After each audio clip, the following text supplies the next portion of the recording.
Hi, I'm speaking with Peter Walsh, tutor for the Open Academy's Piano for Beginners class. Hi Peter, thanks for coming today. Can you tell us a little bit about the Piano for Beginners? How much of a beginner do you have to be for these classes, or what sort of musical experience do you expect of students? Well, the course is designed for the absolute beginner. So we decided that it'd be a really good idea to cater for all levels. There are some people who come in and they have had previous experience, so they've done some piano when they were young, or even maybe tuba or clarinet or some instrument. But it's certainly catered for those who have just had no musical experience at all. Oh, great. And so I don't particularly need to know how to read music. You're happy if I've never done that before Absolutely, as well? yeah. So we go through navigating around the keyboard itself, learning what the keys are, and that's in the first lesson. And then we also talk about how to read music as well. So we do a little bit of note reading, also working out chords to be able to put chords to melodies, and that's about it. Great.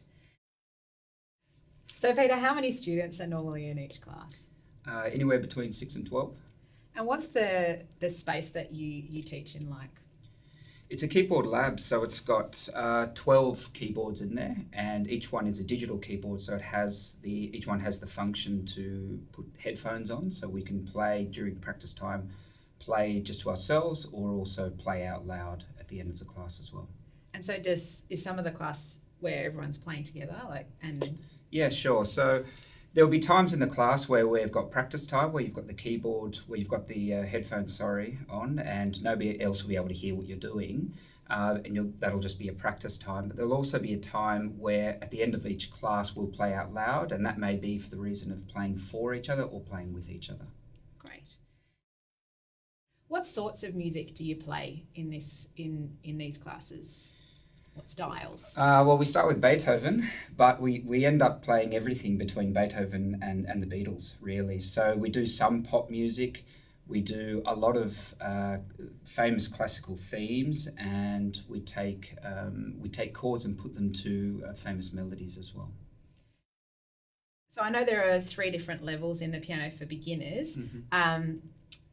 How do I know sort of what's actually covered in each specific level to work out which class might fit me the best? It's probably best to go over to the Open Academy website and check that out. I've written down a pretty detailed analysis of what we do in each of the 3 levels, so that would probably be the best idea.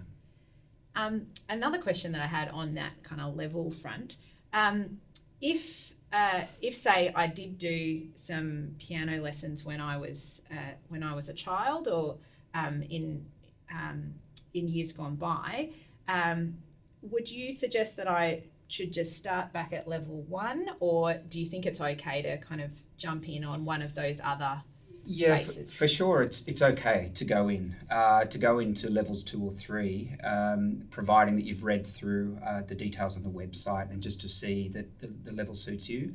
Having said that, I do certainly have a range of levels that come into the different classes, and we're able to cater for everybody in each individual class.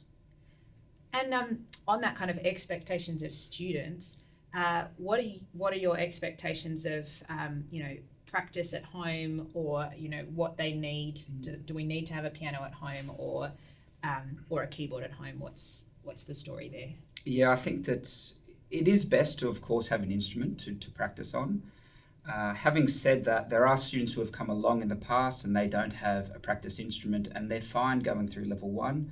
But I would suggest it makes it easier to be doing levels 2 and 3 with an instrument at home. Practice time doesn't have to be too much. Anywhere between sort of 10 minutes plus a day is going to help you just with each weekly lesson. And does it matter if it's an electronic keyboard or Absolutely a traditional piano? No, absolutely Great. not. So, Peter, by the time I get to the end of level 3, or a student gets to the end of level 3, what have I achieved and what will I be able to do? Well, by the end of level 3, certainly the students have the capacity to pick up a new piece of music and have a really good starting point. So that means that they've got an idea of technique in general.